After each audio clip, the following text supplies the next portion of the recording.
value. It's not something a realtor told you. It's not the market value. It's not the assessed value. It's not Zillow. Okay? Those are the wrong numbers. Okay? So what is assessed value so we can find out what the taxable value is? Your assessed value is really generated by the property appraiser, Gary Nicholas. And there's a lot of things that play in this, depending upon when you bought your home, when that certain caps were put in place. So everybody's is going to be different. If you bought your home at a time when it was recently, it's going to be closer to the market. If you bought your home 10 years ago and you've experienced the caps, you might be really different. But basically, assessed value is what the property appraiser does once you look at the caps, and it includes our Save Our Homes cap. Save Our Homes cap is a 3% maximum that your assessed value can go up a year. The market may go 20%, but it limits it to a maximum of 3%, and it kind of holds your assessed value back as the market goes up around you. It also includes a 10% cap on non-homestead properties and also on commercial properties. This is generated by the property appraiser, and that's why you have to go to his site. So now we understand what the millage is, and we understand what assessed value is. What are the exemptions that come off of that? And there are many exemptions that some of you may already be familiar with. They range from disabled veterans, civilian disability, widowers, the senior citizen exemptions, but probably the most famous that everybody understands really easily is if you own your home in the state of Florida, you get an automatic $25,000 off your assessed value. And those exemptions apply. Okay? So we've got the assessed value, we've now removed the exemptions, then you can get at your taxable value. So let's look at an example of how that may work. And I have a property here. I apologize, you can't see that, but let me read it to you. We have a property here on, I don't see the address. We'll just say it's Scott Maxwell's house. No, I don't know whose it is. The total market value in 2013 was $108,138. However, this property's assessed value was $102,247. This property had an exemption. Remember, the exemptions come off of that assessed value of $50,000, so that the taxable value was $52,247. So we've gone on the property appraiser site, we picked this taxable valuation number. Now what do we do with it? And if you go to the next slide, this is what the city's website looks like if you've had a chance to go on it. And this will talk you through this once you go on the city's website if you're interested. But you put in that taxable valuation, and this $52,247,000 in taxable valuation in year one of the borrowings at the 1.64 millage would cost this person $85.69, or $7.14 monthly. The second borrowing, it would go up to $120.17, or $10 monthly. And at the third borrowing, at 3.14 mils, it would be $164.06, or $13.67 a month. And I really want you to take advantage of trying to work your property through this so you can really understand exactly. It does all the math for you. It's pretty much foolproof, and it's a great site.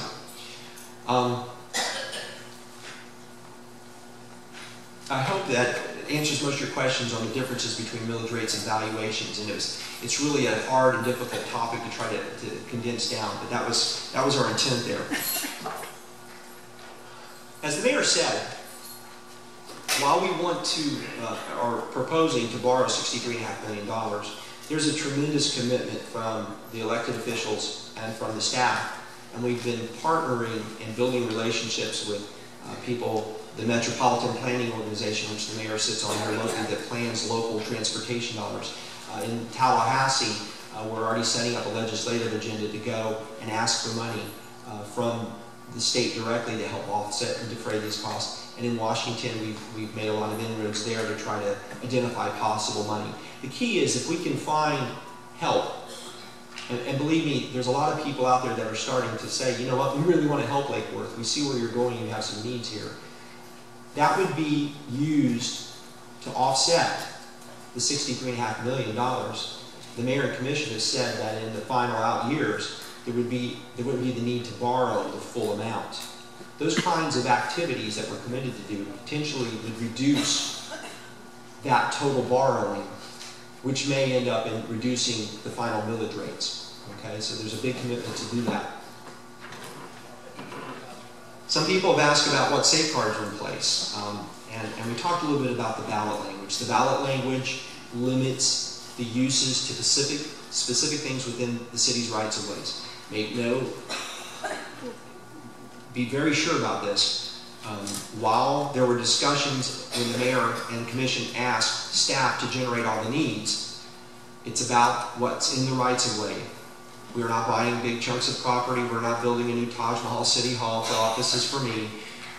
It's all, as you've seen on the red line map, that's where the money is going. And that's stated in the ballot language. The bond documents, during these borrowings, it's a very difficult and tedious process that involves lawyers and experts and financial experts.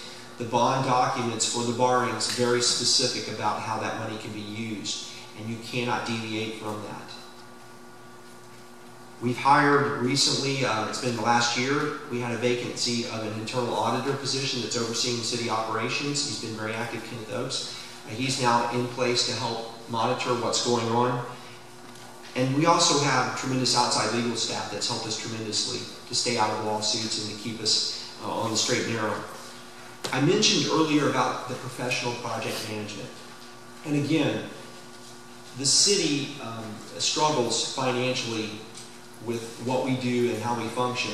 And my staff, the gentlemen and ladies that run the city and the folks behind me, have a yeoman's task to run this city and to keep things moving. And they're embroiled in that day-to-day operation, dealing with everything from union issues to budgets to contracts.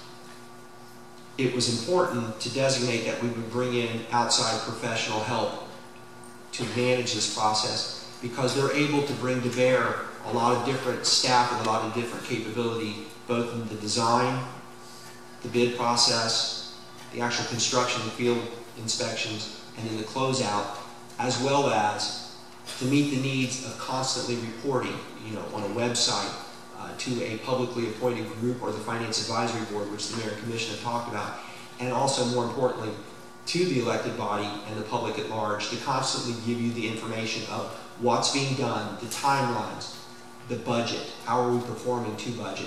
Those are all things that we're going to have this group do for us. And of course, the environment in Palm Beach County as a whole has changed. I think you can agree, now we have an Inspector General, we have an Ethics Commission, that there's a lot more scrutiny from the outside as well about what the city would be doing.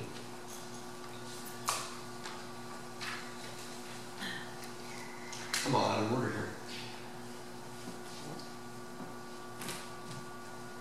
Most importantly, going forward, if it is approved and this project happens, we have to be sure not to repeat the same mistakes.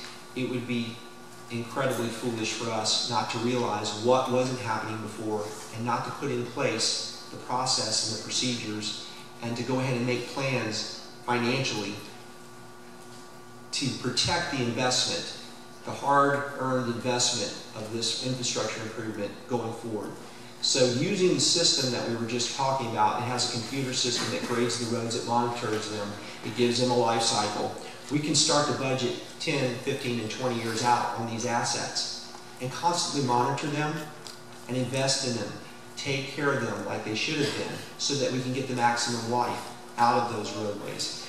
And that's something that we'll be doing from here on out, is monitoring that system and using the information in the program that we've developed with this, so that the roads are taken care of, the asset is protected, and that we're taking a real hard look at saying, you know what, in budget year, 10 years down the road, we know that we need to do these things here. It's identified, it's known, so that when future commissions and city managers come forward, they have to confront those issues because they've been put there. They're wide out in the open. And you can't say, well, we've got other priorities or we're going to go off in this direction. It's the basics of city responsibility, and it's integrated into that long-term budgeting. It's really industry standard, honestly, guys. It's something that cities do now. And we need to get on that bandwagon, and we're going to do that. So the asset should be protected going forward, and we're committed to that through this process. That's the vote hole.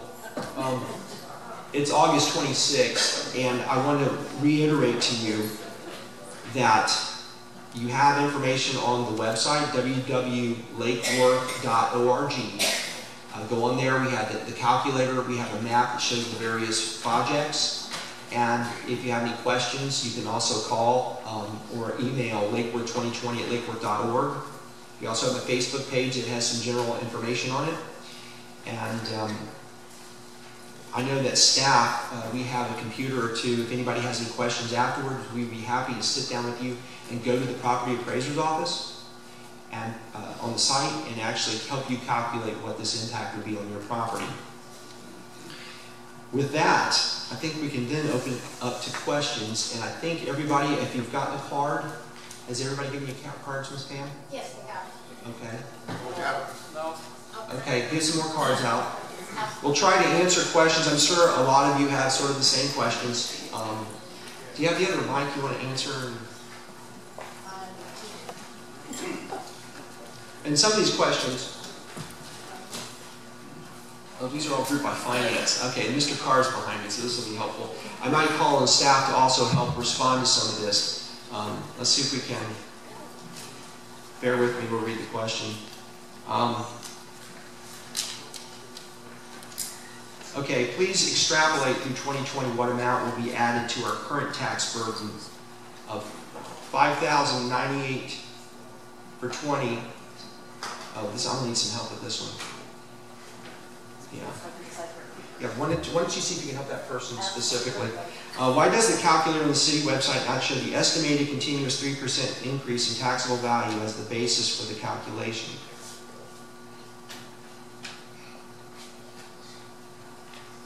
Steve, you want to take this one? What we have is a 4% a year increase in the valuation, not 3%. All right, and the calculator should take into account the increase in valuation on the property. I'll double check it to make sure, but to my knowledge, it does. Okay, thank you. Shouldn't grant funding be sought out or obtained before this is put to the voters? Understand the way it works. The state and granting agencies in this day and age don't just give you money because you got a good idea. And that might be the assumption. You have to have done your homework. You have to have a design, and you have to have everything ready to go. Shovel ready is the term. We haven't been shovel ready in this city. There have been many projects that have languished because we've wanted to do it, but we haven't done the homework. We're doing the homework now. This project, if it's approved, would provide those designs and those construction documents so that we could go to the agency and say, look, we've done our work now. Here's what it's going to cost. This is what we want to do. It doesn't work. You can't go and ask and get money without doing the homework. And this project, part of it, is doing that homework. What percentage of residents will pay these new taxes? What percentage of total properties will pay these new taxes? Actually, I think I have a slide. How about that? I knew I was going to get one of those. What you see behind me is a representation of residential properties in the city. Of 11,706 units total, you can see are represented from 0 to 10 on the left, all the way through over $1 million. There's 17 properties down to residential that are 17 and worth more than that under taxable valuation. Of properties 100,000 and below, it's about 86% of the total city. For the most part, you can really say that everybody's paying something, and some are paying more than the rest, okay? That's obvious from that.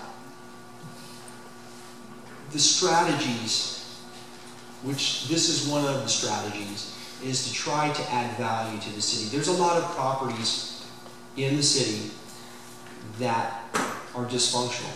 There's vacant, abandoned, blighted, we all know them. Throughout the city, there's probably at least 1,200 properties we know of that are problematic. And when something isn't good happening on that property, if a family isn't living there, if somebody hasn't built a house on it, or a new business isn't come in and invested and brought their life here, it's actually pulling us backwards. Those blighted properties need to become functional. So the strategies we're pursuing, and we talked about removing the disincentives, fixing the infrastructure in these areas, is about trying to activate and provide context so that that graph will start to spread out and more properties will come online so that everybody's share becomes more balanced. Let's say it that way. Right now you've got some people who pay a lot, some people pay some, and then it kind of drifts off. The goal is to grow that base and bring on those properties that aren't contributing like they should be because they're blighted onto. The other thing that is happening is we've had some interest in investing in the city, the Gulfstream Hotel.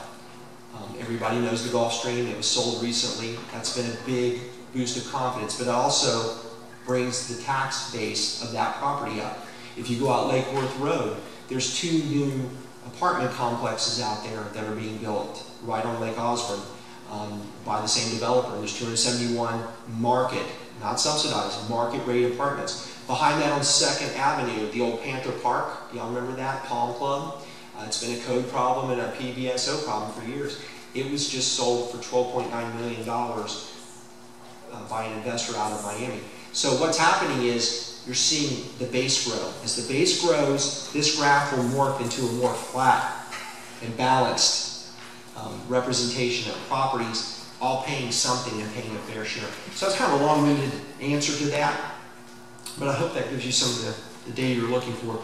Is this extra tax being collected by Gary Nicklitz? Gary Nicklitz is the property appraiser. Ann Gannon is the tax collector. She issues the tax bills. I just received a $40,000 increase in assessed value on my home today. Is the bond on top of this? Your assessed value is not your taxable value. And whoever asked this question, if you'll come forward later, we can help you determine exactly what your property is. The City of Lake Worth website asks for my current property value assessment for the calculation of the bond increase. The first property I bought in Florida quadrupled in value in 10 years. So how can we literally project what the 3.4 millage increase will be for our properties?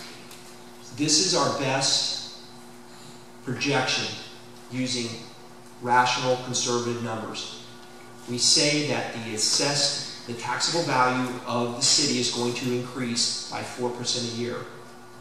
It actually increased 9.7% this last year, but we projected out 4% to account for market fluctuations. If the base grows, as we said, the millage rate will actually drop down. And I think that's what your question was. Can we stop a project and loan once if it's not satisfied with the results? Well, if we have any problems with contractors, you understand this isn't staff building these roads. Cities don't have internal staff that builds roads anymore. Think about the thousands of miles of streets and water lines throughout the whole civilized Palm Beach County, if you want to call it that. Private contractors do that work. It's competitively bid. The contracts are binding, and there's all kinds of assurances to make sure the projects are done. And we have full faith, based on the experience that we've had for many, many years, that the contractors fulfill. If for any reason a contractor defaults, we will go after them legally because that's what it says in the contracts. How much is the acquisition of the Park of Commerce? There isn't an acquisition of the Park of Commerce. Boutwell Road is being rebuilt as well. There's people that live on Boutwell Road, there are property owners and businesses. We're not buying Boutwell Road. Is the interest rate the same if the city only does the first bond? Okay, the interest rate on the bond, we projected at 5.5%. We projected a 4% a year increase in the valuation. I'm not sure I understand this question. I've been told there is a 45-page bond document, and I want to know where a copy is. There is no bond. There can't be a bond until it's approved, if it is approved. That's kind of rushing way ahead. If somebody has a bond document, I'd love to see it. It doesn't exist. As a principal amount is drawn, will the city invest this amount to earn interest and then take down draws? We're governed by what's called arbitrage. And part of the reason we're doing 3 borrowings is to match what we borrow very closely with the work so that we don't sit on large amounts of money. If we make a lot of money on money we borrow, that's called arbitrage, and it's illegal. Yeah, the attorney shakes his head, yes. What is the projected revenue? I'm really not sure, other than we've said it will grow 4% a year in valuation for the city, which affects the city revenue as well. But there isn't a projected amount over 4%.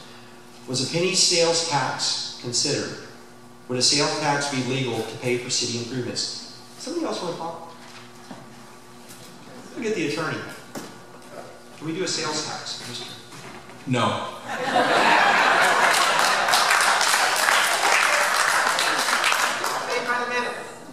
Wow. I should have been an attorney. Are you going to give us a budget, proposed costs versus proposed revenue? We need to see more details. I hope what was presented here, it's a borrowing to do construction work. And it's very clear what we're borrowing it for and where the money's proposed to go. It's not about revenue and like a budget, an operating budget. This is borrowing to actually build something. Will the millage rate go up after the third bond? Will there be a sewer assessment? Okay, first, the millage rate will go up to third. Right now, with the projections you saw, 3.14 mils is where we're projecting to be based on the 4% a year growth in the taxable valuation. Will there be a sewer assessment? I'm going to ask Larry Johnson. He's back there kind of sleeping. He has some hospital. Yeah, we don't have projections for any sewer assessments at this time. Is that any sewer expansion is usually done by a developer that needs to provide sewer to their development. Wow. Okay. Thank you, Larry. We're going to switch topics here. It says all the homes on my block have a sidewalk in front of their house. There's one house that doesn't. Can a sidewalk be put in? Okay. The answer is maybe.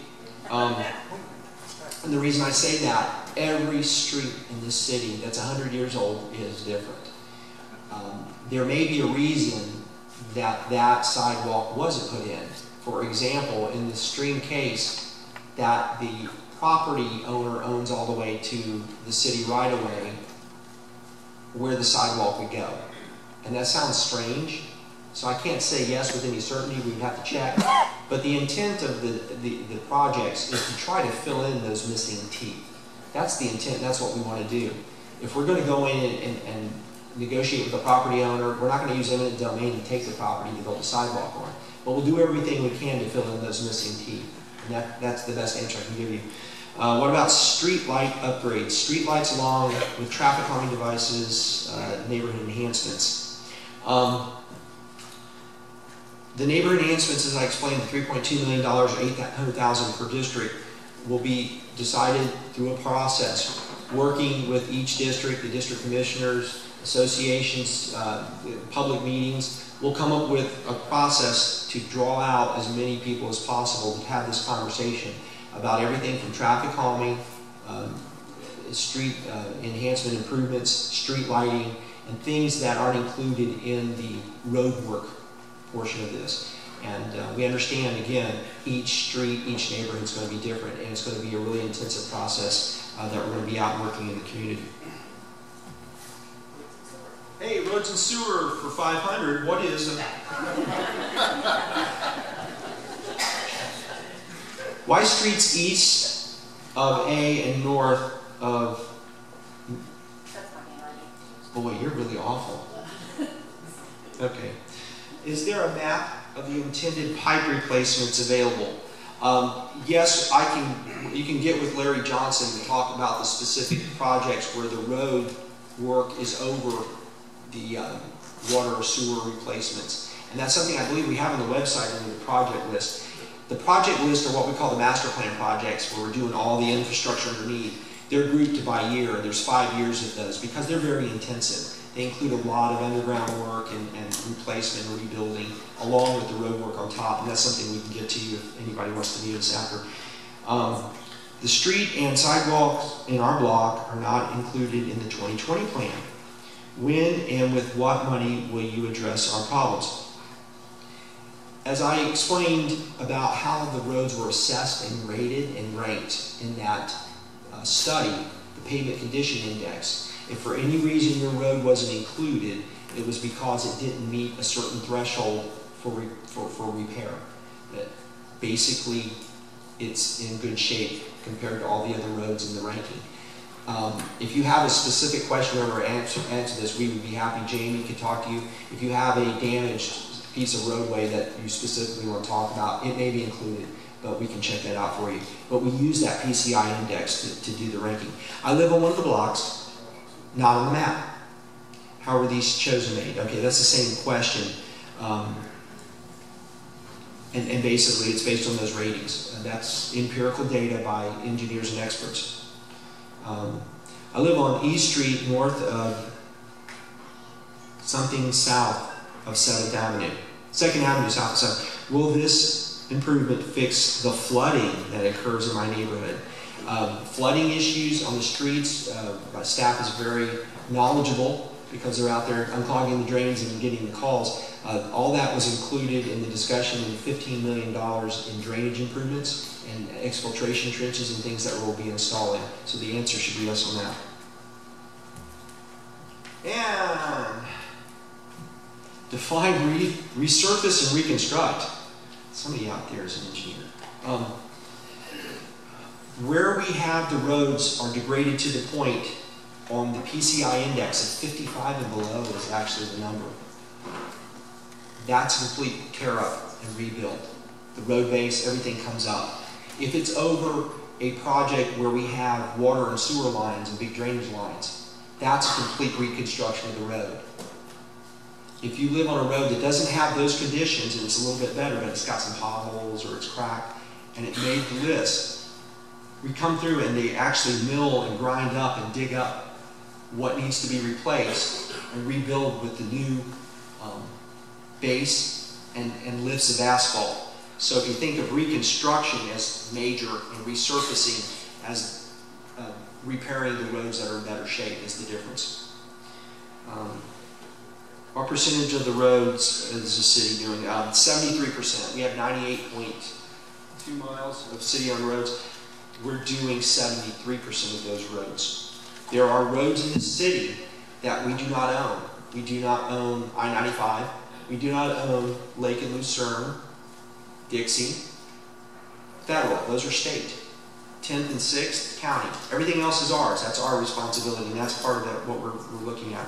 Are the alleyways in the plan? No. The alleyways are not being paved in the plan. Let me answer this one. Does the plan include Dixie Highway? No, it's a state-owned road. Are sewer pipe repairs and replacements in the plan? Where identified for replacement? Yes, that's part of the discussion there. Okay. Boy, you guys have a lot of questions. Will there be complete transparency on how the monies are spent? As we said, the project management team will be compelled to report and monitor and issue both time